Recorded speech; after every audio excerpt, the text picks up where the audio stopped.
에 가가지고 해돋이를 구경한 적이 있습니다. 거의 제가 청년들하고 같이 있을 때는 해마다 그냥 송구영신 예배 끝나면 집으로 안 가고 동해안으로 가서 그 해돋이를 보곤 했습니다.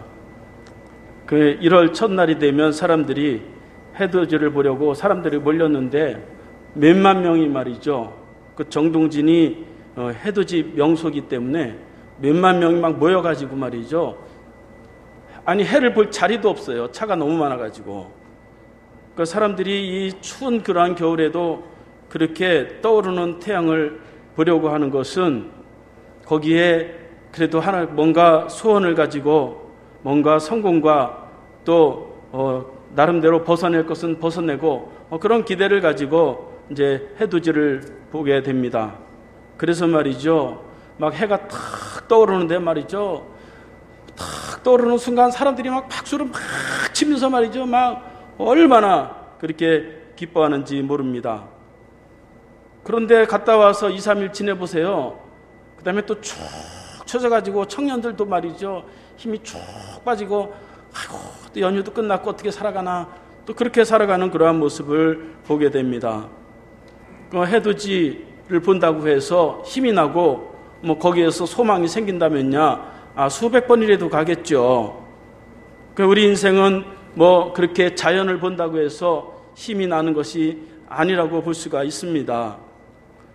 오늘 말씀해 보면 말라기 선지자는 우리의 삶을 밝게 열어갈 수 있는 그 길이 무엇이냐 그것을 우리에게 말씀하고 있습니다. 말라기는 그 이름의 뜻이 나의 사자라고 하는 그러한 뜻인데 이 말라기서는 구약 성경에서 가장 마지막에 기록된 그러한 성경입니다. 그래서 말라기 선지자 이후에는 선지자가 나오지를 않았어요. 왜냐하면 그 말라기 선지자 이후에 400년 동안은 이스라엘 역사상 가장 어두운 역사로 그렇게 기록이 되어 있습니다. 겉으로는 성전이 스룹바벨이 성전을 다 지었지만 이스라엘 백성들이 바벨론에 가서 오랫동안 포로 생활을 하다 보니까 기쁨도 신앙도 다 시들어 버려가지고 성전은 지어졌지만 그들의 신앙은 지키지 못했기 때문에 그저 성전의 그 성전 예배도 중단이 되고 유대 신앙을 지키지 못한 그러한 기간이 바로 중간시대라고 하는 400년 동안이었습니다. 그래서 신학교 가면 이 중간시대를 배워요. 400년 동안은 모든 신앙적인 것이 아무것도 이루어지지를 않았어요. 선지자도 없죠. 제사장도 제사를 드리지 않고 백성들은 자기가 원하는 대로 막 그렇게 살아갔는데 그 결과는 뭐냐? 그 결과는 그들이 참 고통의 삶을 살아갔다고 하는 것입니다. 그래서 1절 말씀에 보면 만군의 여호와가 이르노라 보라 용광로 불같은 날이 이르리니 교만한 자와 악을 행하는 자는 다 지푸라기 같을 것이라 그 이르는 날에 그들이 살라 그 뿌리와 가지를 남기지 아니할 것이로되 그렇게 말씀하고 있습니다. 이스라엘 백성들은 성전은 번듯하게 다 지어놓았지만 마음은 교만하였고 악이 가득한 생활을 계속했다는 것입니다. 그러니까 보이는 성전은 있는데 참된 믿음이 없었다는 것이죠. 바벨론에서 상처받고 바벨론에서 고통받던 그 마음을 그대로 가지고 있다 보니까 성전에 와서 제사를 드려도 별로 기쁨도 없고 감격도 없었다 하는 것입니다. 그래서 제사를 드리면서도 가볍게 여기고 하나님 앞에 제사를 드리면서도 하나님 말씀대로 살지 않고 공의를 알면서도 가난한 자를 무시하고 자기 마음대로 그렇게 살았다는 것이죠. 그래서 하나님이 오늘 말씀해 보면 용광로의 불같은 날이 이르게 된다 그렇게 말씀하는 것을 볼 수가 있습니다. 그러니까 형식적인 종교생활 그것은 그 결말은 하나님 앞에 심판을 당할 수밖에 없고 고통을 당할 수밖에 없다고 하는 것입니다. 하나님이 형식적인 그러한 종교 생활을 보기보다 우리의 심령이 하나님 앞에서 새로워지고 우리의 삶이 변화되고 말과 행동이 변화되기를 하나님은 원하신다 하는 것입니다. 그래서 오늘 말라기 선지자는 이스라엘 백성들을 향해서 지푸라기와 같은 그러한 존재라고 그렇게 말씀하는 것을 볼 수가 있습니다. 여러분, 지푸라기가 얼마나 보잘것이 없습니까? 열매가 없습니다. 뿌리도 썩어버렸어요. 그런 존재란 말이죠. 그런데 하나님을 섬긴다고 말이죠. 제사를 드리면서도 그의 삶이 변화되지 않으니까 이 지푸라기 같은 거는 다 태워버릴 것이다. 그렇게 말씀하는 것을 볼 수가 있습니다. 이렇게 하나님을 섬기는 그러한 믿음이 아니고서는 삶이 새로워질 수 없고 바르게 세워질 수 없다 하는 것입니다. 그래서 하나님은 사람들에게 기대하는 것이 아니라 너에게 공의로운 해를 보내시겠다 그렇게 말씀하고 있습니다. 2절 말씀에 보면 내 이름을 경외하는 너희에게는 공의로운 해가 떠올라서 치료하는 광선을 비추리니 너희가 나가서 외양간에서 나온 송아지같이 뛰리라 그렇게 말씀하고 있습니다. 하나님은 그 어둠의 그 시대를 어떻게 밝게 새롭게 시작을 하시느냐, 공의로운 해를 보내서 그 해가 뜸으로 인해서 떠오름으로 인해서 이제 어둠이 물러가고 이제 이 하나님이 원하시는 그러한 삶으로 살게 된다고 하는 것이죠. 사람들이 다 공의로움을 자랑을 합니다. 그런데 사람이 정한 그러한 공의로움을 가지고서는 하나님 앞에 온전히 살 수 없다고 하는 것이죠. 다 사람들마다 다 자기가 옳다는 거, 그게 공의로움이에요. 여러분 부부가 왜 집에서 갈등하고 다툴까요? 다 자기가 옳다는 거 주장하다가 다투는 거예요. 이웃과 사업과 직장에서 왜 다툴까요? 다 자기의 공의로움이 다 있는 거예요. 자기가 주장하는 것이. 그러니까 그러한 공의로움을 가지고 살아가면 하나님의 축복과 평화를 누릴 수가 없다 하는 것입니다. 그래서 하나님은 인간의 공의를 하나님이 요구하시는 것이 아니고 공의로운 해를 보내셔서 새롭게 공의로움을 이제 창조하시겠다 그렇게 말씀하고 있습니다. 그래서 그 공의로운 해가 떠오르는 자들을 향해서 여호와를 경외하는 너희 그렇게 말씀하고 있습니다. 하나님을 경외하는 사람은 누구냐? 하나님을 경외하는 사람은 공의로운 해를 그 해의 빛을 받아서 살아가는 사람이 공의로운 사람이다 그렇게 말씀하는 것을 볼 수가 있습니다. 여기서 공의로움 해는 누구를 가르치느냐? 바로 이 성탄절의 주인공이신 예수 그리스도를 가르친다고 볼 수가 있습니다. 성경에서는 예수님을 빛이라고 그렇게 말하는 그런 데가 많이 있어요. 누가복음 2장 32절 말씀에 보니까 시므온은 아기 예수를 안고 이는 이방을 비추는 빛이요 주의 백성 이스라엘의 영광이니이다 그렇게 말씀했습니다. 요한복음 1장 4절 말씀에 보면 그 안에 생명이 있으니 이 생명은 사람들의 빛이라 그렇게 말씀하고 있습니다. 예수님도 자기 자신을 향해서 나는 세상의 빛이라 그렇게 말씀하는 것을 볼 수가 있습니다. 이렇게 예수님은 이 세상에 빛으로 오셨다 하는 것입니다. 그래서 그 누구에게도 예수 그리스도의 그 빛이 비치기 시작하면 삶이 변화된다 하는 것입니다. 마치 태양이 비추면 태양은 말이죠, 모든 것을 다 골고루 차별하지 않고 다 비치잖아요. 그러니까 하나님의 사랑의 빛은 다 골고루 그렇게 비친단 말이죠. 똑똑하고 잘난 사람만 비춰주고 그렇지 않은 사람은 안 비춰주냐. 하나님은 심지어 죄인에게도 빛이 되셔서 그들에게도 소망을 갖도록 그렇게 비춰주신다 하는 것입니다. 그래서 태양이 모든 생명을 살리듯이 예수 그리스도는 이 죄악과 어둠에서 죽어가는 우리를 살리고 우리를 새롭게 한다 하는 것입니다. 그날이 바로 이 성탄절이다 하는 것입니다. 그래서 이 공의로운 해가 우리에게 떠오르게 해야 된다 하는 것입니다. 그래서 예수님만이 온전하신 그러한 빛이시고 생명을 주시는 그러한 빛이시다 하는 것입니다. 이 공의로운 해가 우리에게 비치게 되면 어떤 유익이 있느냐? 오늘 말씀해 보니까 세 가지의 유익이 있습니다. 첫 번째로는 치료하는 광선을 비추어 마음과 영혼, 육신과 마음의 모든 질병을 고치신다. 그렇게 말씀하고 있습니다. 2절 말씀해 보니까 내 이름을 경외하는 너희에게 공의로운 해가 떠올라서 치료하는 광선을 비치리니 그렇게 말씀하고 있습니다. 빛이 사람을 치료한다는 거예요.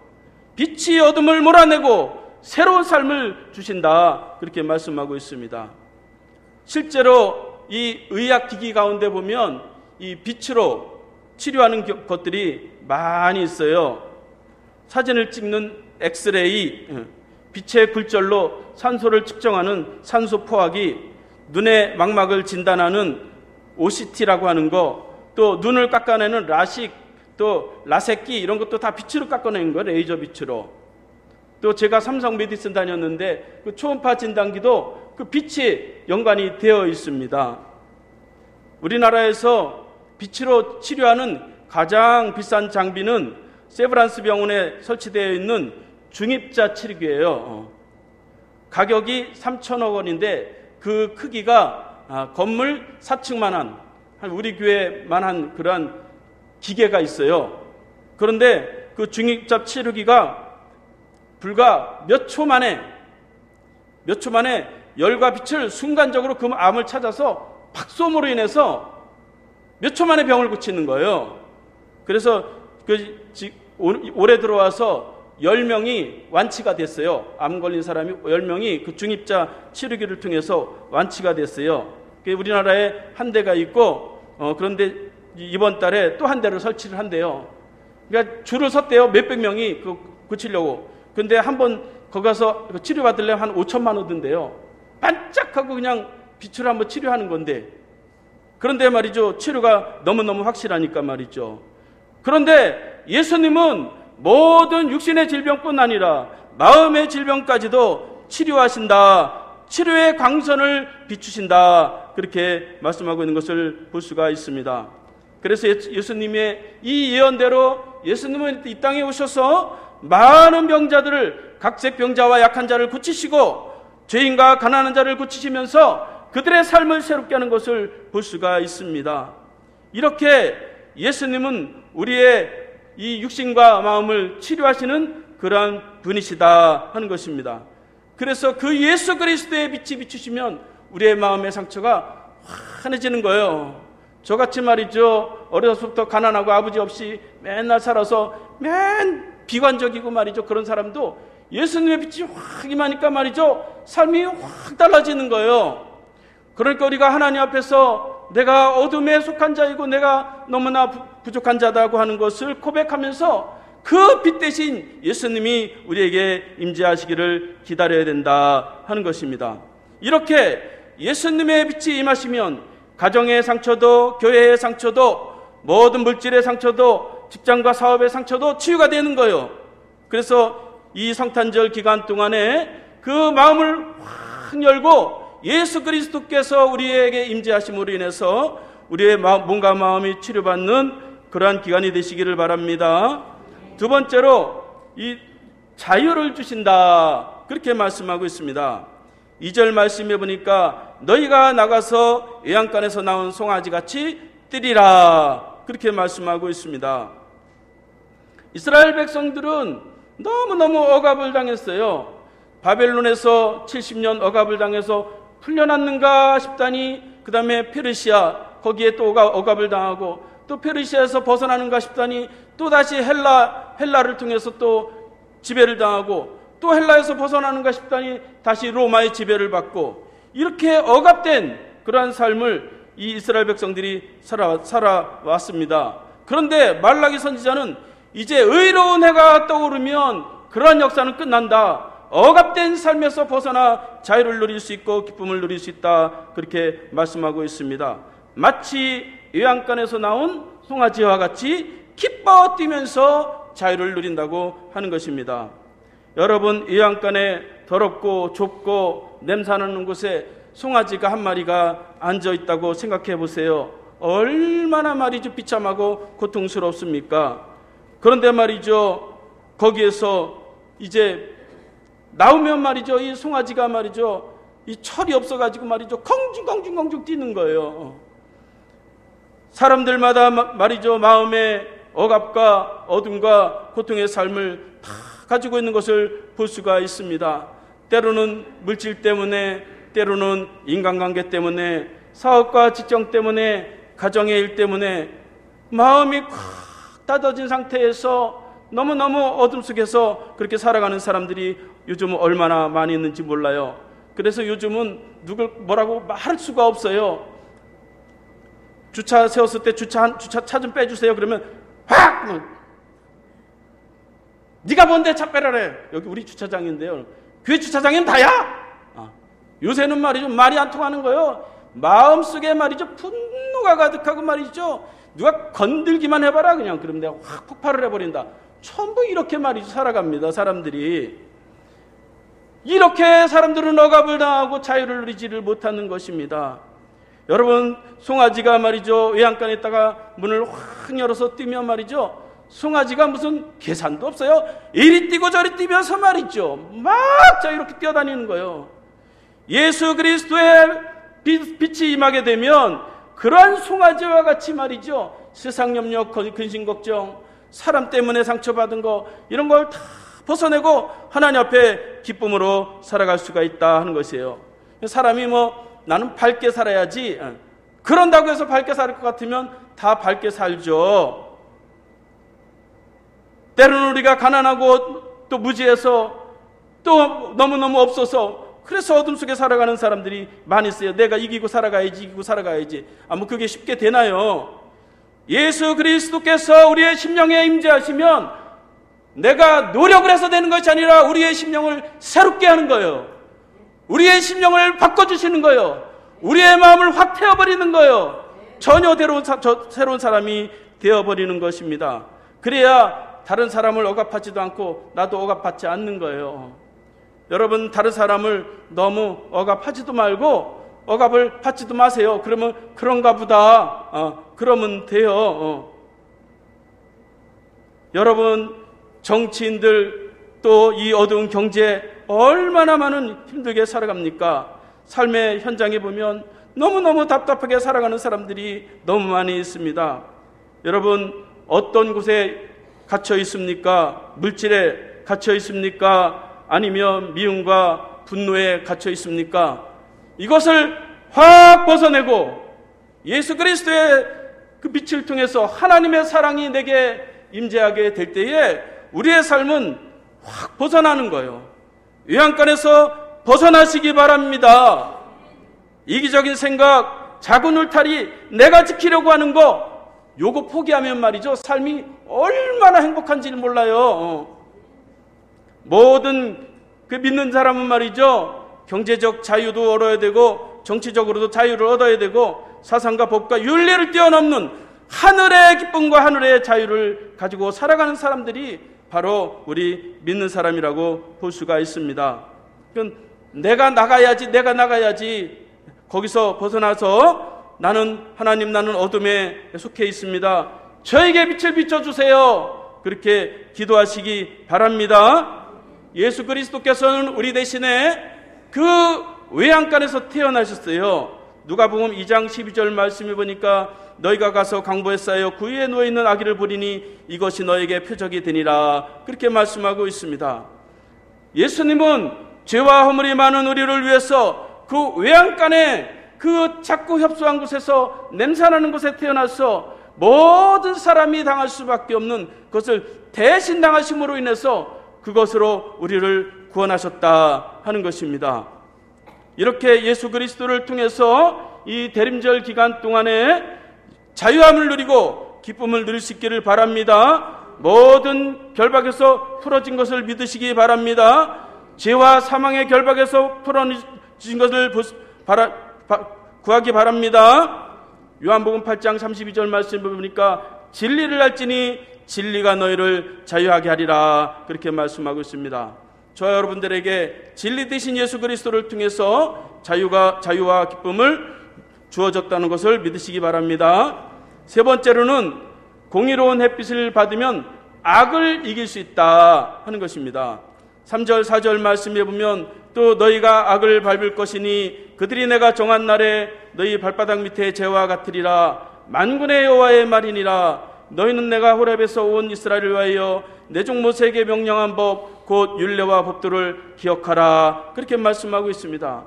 의로운 빛을 임하게 되면 악을 발로 밟을 것이다. 그렇게 말씀하고 있습니다. 모세에게 명한 법도를 잘 지키게 될 것이다. 그렇게 말씀하고 있는 것을 볼 수가 있습니다. 그러니까 이스라엘은 스스로 악을 이길 수 없어요. 악을 이길 수 있을 것 같으면 그 성전 지어놓고 그들이 타락하지 않았죠.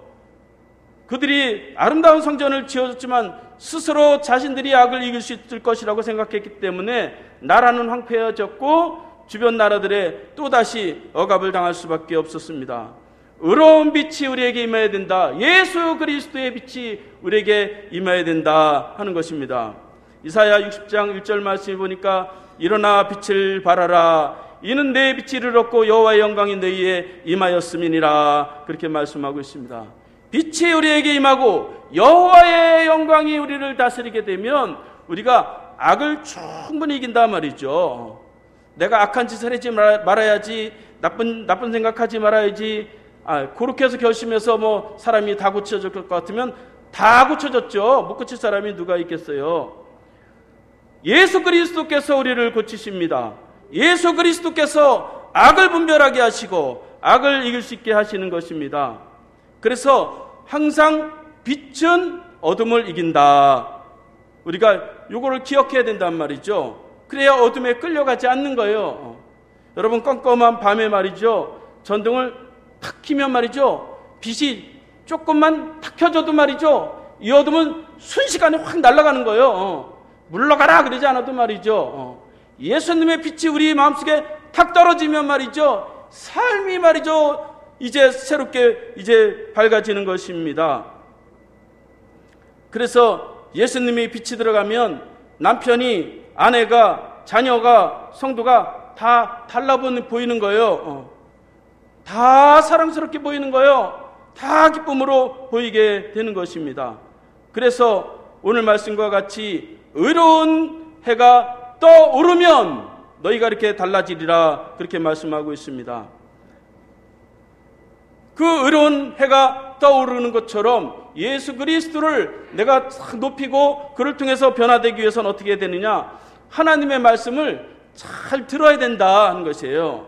그래서 5절 6절 말씀에 보면 보라 여호와의 크고 두려운 날이 이르기 전에 내가 선지자 엘리야를 너에게 보내리니 그가 아버지의 마음을 자녀에게 돌이키게 하고 자녀들의 마음을 그의 아버지에게로 돌이키게 하리라. 돌이키지 아니하면 두렵건대 내가 와서 저주로 그 땅을 칠까 하노라. 그렇게 말씀하고 있습니다.